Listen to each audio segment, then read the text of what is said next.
G'day everyone and welcome back to another video on the channel. And as the 2021 AFL draft is approaching tomorrow, I thought I would do my own top 20 predictions of the draft. A bit of a mock draft. I've seen a few other people put theirs out over the last few days. I want to start sort of getting a few more draft videos out throughout the week, as obviously it is out tomorrow. I will be streaming it as well, the draft, so if you want to tune in, feel free to do so. Obviously this year there's a lot of talent up for grabs, so it's obviously a tough ask. I'll get a few of these wrong, no doubt about it, but let's just get right into it. For pick one, I've gone for Jason Horne-Francis going to North Melbourne. I think this is, well, the top three are probably the three most obvious selections for sure. Obviously an absolute beast in the midfield. Looks to be a game, well, he already sort of was a game breaker almost when he played in the Sandfield. He's already playing against men and dominating. Particularly his performance in the preliminary final really shocked a few. He kicked 3 goals. He could have kicked 4 or 5. He had 20, 25 touches. And the fact that Adelaide were offering, I think it was 2 top 5 picks for Horne-Francis, and the fact that North declined that goes to show how much they really rate him as a player. Now, pick 2, we have Nick Daicos going to the Collingwood as a father-son selection. I'm not too sure how the bidding system works, but I'm pretty sure, the Giants offered a bid, but the Pies are obviously able to match it. They've got enough draft points. He's definitely playing in the Pies, no doubt about that. Another player who's almost as good as Horne-Francis. I reckon I'd rate them as almost as good as each other. He averaged 36 disposals and 2 goals in the NAB League. I mean, that is insane. They compare him to the likes of Walsh and Merritt, but I mean, they were only averaging like 30 touches and less than a goal. Obviously, an absolute gun, son of former Pie Peter Daicos, and obviously brother of Josh Daicos. Considered to arguably be the best player in the draft class, but obviously will be a star and will be going to the Pies. And at pick 3, another father-son, we have Sam Darcy going to the Western Bulldogs, son of former Dogs great Luke Darcy. He looks to be the best key forward going around in this year's draft class at 204 centimetres. You don't often see key forwards as tall as that. He's going to be an absolute nightmare in the future against opposition defenders. He's an excellent contested marker. I had a look at his highlights. I think he kicked 6 goals in one game against Vic Country. So, yeah, he's going to be a good player. The Dogs have a bit of a stacked forward line. They've got Hagen, they've got Darcy, they've got Norton, they've got Bruce. And at pick 4 for the Giants, we have gone for Finn Callaghan. The Giants, I wouldn't necessarily say are looking for midfielders in this draft class, but considering Finn Callaghan is an absolute star, you can't really pass up the talent that he possesses.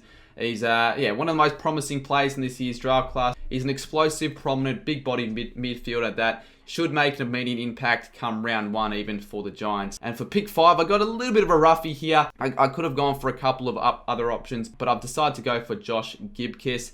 Now, he's, looks to be the best pure defender out of this draft class. And he's, the sort of player that the Suns are really after. They are looking for a key defender. And I was sort of tearing up between him and Mac Andrew, who I'll discuss later on. I feel like the Suns don't really want to wait a couple years for a player to develop, as opposed to a Josh Gibkiss who can probably play round 1 potentially. And considering that the Suns have a tendency of getting players to leave quickly, someone like a Mac Andrew might not necessarily be the best idea in terms of him staying long term. Now, pick 6, I went for a Josh RACHELLE, who is going to go to the Crows. Another selection that I think is pretty safe with most people. Too good of a player for the Crows to pass up. Definitely a player in the likings of what the Crows need. And he looks to be a game breaker, similar to a sort of Toby Green. He's most likely going to play as a small forward role, but can also play in the midfield, which is sort of similar to something that the Crows sort of need, which is sort of like a midfielder with a bit of a point of difference. But again, he's looks to be a really good player, and can't see the Crows not taking him up at pick number 6. And for pick 7, we've got Josh Ward going to the Hawks. Another midfielder in this draft class, and looks set to be a ready-made midfielder who could slot alongside the Hawks' young list come round 1 next year. He's a good ball user and has good decision making, and considering he's a Hawthorn fan, you would expect that he'd be more likely to stay long term, and you'd expect someone like him to play over 200 games for the Hawks. So a safe pick, but a good one. At pick 8, going to Fremantle, I've chosen Neil Erasmus. Now this one's not too much of a surprise either, as he is a WA kid. And alongside the fact that the Dockers wouldn't mind replacing Cho with a first round midfielder, I feel like Erasmus definitely fits the Dockers' needs. He's a classy midfielder who can also play in the forward line. I think he averaged 28 touches over his waffle games, but he also kicked 4 goals in Subiaco's premiership win. So if needed, he could potentially be a damage up forward. Anyways, at pick 9 for the Tigers, we've got Ben HOBBS. This is sort of a no-brainer considering that HOBBS looks to be the next best midfielder. He'll be a critical player for the Tigers, who are in the need of some midfield talent, as their midfielders at the moment are sort of aging, and definitely they do need to replenish their list in that sense. He's considered to be the best contested possession winner in the draft class, and seems to be a ready-to-play tough midfielder who can win the contested ball. And you would think of someone like a Ben HOBBS will probably fit into Richmond's side and be a best 22 player come round 1 next year. At pick 10, we've got Fremantle again, who are going to be selecting AMISS, another WA talent who is also a sharpshooter, a key forward. Booted 51 goals, 15 in the WAFL. But yeah, not only is he a dead-eye dick, he's also a very strong overhead mark. And a team like Fremantle could especially use someone like AMISS, who could help alongside Tabner. Having an accurate forward as well definitely helps, considering that the Dockers are known for being quite inaccurate. Now, pick 11, we've got for the Saints, we've got Mac Andrew. Now, this one's a little bit of a roughie. You would think that someone like Mac Andrew, if you haven't seen him already, search his highlights. He's an absolute star. But you would think someone like him would already be picked up by another club in the Suns. But I feel like if the Suns don't pick him up, probably no other team will pick him up until it comes to pick 11 for the Saints. If he's still available and the Saints are going to pick him up, I can't see why we wouldn't pick him up. Although he is only 76 kilos, bit of a light frame, you know, give him 1 or 2 years to bulk up and then he can start playing games. So he's not going to be a short-term player. We're not going to play him next year, you wouldn't think, but he's going to be a long-term, he's definitely going to be a good long-term investment for the Saints, considering that a Paddy Ryder is set to retire soon, so he can partner up with a Marshall or even a Max Heath, who is looking likely to play some games soon for the Saints as well. Now, pick 12 for the Eagles, we've got another WA talent. I think this is a relatively safe pick. We've got Matt Johnson. The Eagles are a club who are in dire need of a midfielder, and you would think someone like a Matt Johnson couldn't go wrong. Was named as Western Australia's best player in their first 2 games against South Australia. A tall inside midfielder who's not only classy but is also composed, and will definitely be a solid pickup for the Eagles if they do choose to pick him up. Now, for pick 13, going to the Bombers, I've chosen Nasiah Wanganeen-Milera. Another player that is one of the most exciting to watch in this draft class. He's got speed, freakish agility, but most importantly, you could argue his best quality would be his ball use. He's got insanely good foot skills that any club will definitely love. And yeah, at the Bombers, I reckon he can be a very damaging play for them, running, carrying off halfback, kicking it to the forward line, kicking it to the wingers. Yeah, I think any team would love to pick him up. I reckon he'll still be available, and I don't think the Bombers are going to pass up someone with his quality. Now, pick number 14, another one that I wasn't too sure for Port Adelaide. I don't really know what they're going for at the draft. Like, I don't really know what their needs are, but I've gone for Josh Sinn. As I said earlier, a bit of a roughie, but could be a handy pickup for them after he did cop a few injuries. He slid down in the power ranking, so for whatever reason, this could be a cheap pickup. He's a very good halfback flanker who can also play in the midfield, so definitely someone like a Port Adelaide could use a player like that running off halfback. Now, pick 15, I've gone for Blake Howes.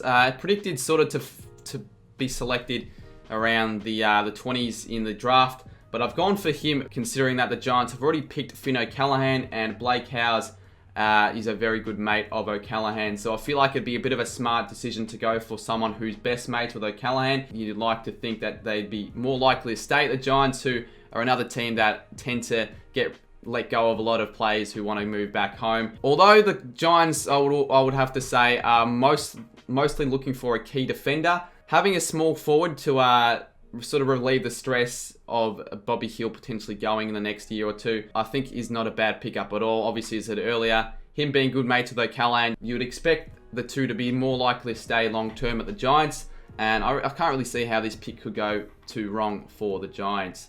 Now, pick 16 for the Brisbane Lions, we've gone for Josh Gota. He seems to be a very promising intercepting run and carry player who could play in the midfield or half-back line, a bit of a utility player, and also possesses some explosive power, so he's able to gain a lot of meterage quite quickly. Definitely, this is someone who I can see fit into the Lions list quite nicely, considering that a running halfback player is sort of a player that the the Lions require, considering someone like a Daniel Rich is aging, so he's going to retire soon. So definitely a good selection there, I reckon.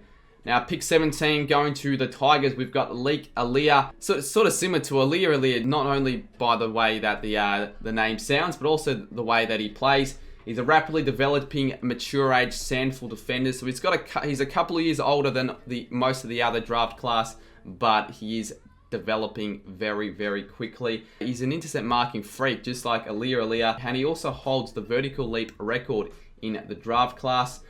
He's definitely going to be a good replacement for someone like Asprey, who retired, and soon to be retiring Tarrant, who is only there short term. At pick 8, going to Sydney, I have selected Jacob van Rooyen. He's a bit of a swingman, this sort of guy. He's a utility player who can play key defense, but can also play down the forward line. You'd expect the Swans to play him into defense, considering the Swans perhaps are lacking one extra key defender, so he can slot in very nicely and become a true key defender alongside the likes of McCartan and Rampy. Now, pick 19 for Melbourne, we've got Tyler Sonsie. Now, for the D's, it's a little bit hard to judge sort of what they are aiming for in this year's draft after they won the flag. They can't really be after too much, so I feel like, obviously, they probably just want to go for next best available, and I feel like someone like a Tyler Sonsie is next best, who's just a player who sort of struggled to get many games due to COVID and injury interruptions, but looks to be a very skillful small midfielder that shouldn't have too many problems fitting into any list, particularly the Ds. And the last pick that we have for the video for the mock draft, at pick 20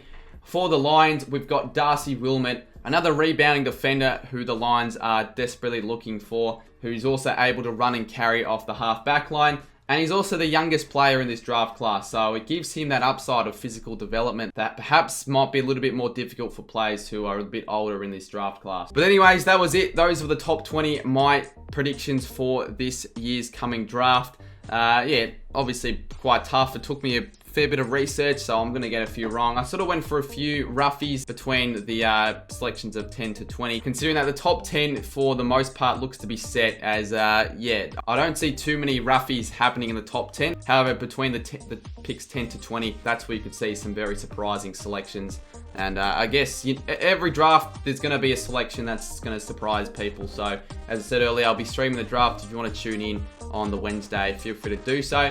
If you want to see more draft content like this, perhaps a review as well after the draft has finished, let me know down below what you would like to see. And yeah, leave a comment down below if you disagree on anything, where you reckon different players are going to go in the draft. But I appreciate everyone for watching the video. Hopefully you enjoyed, and I'll see you soon in my next one. Cheers.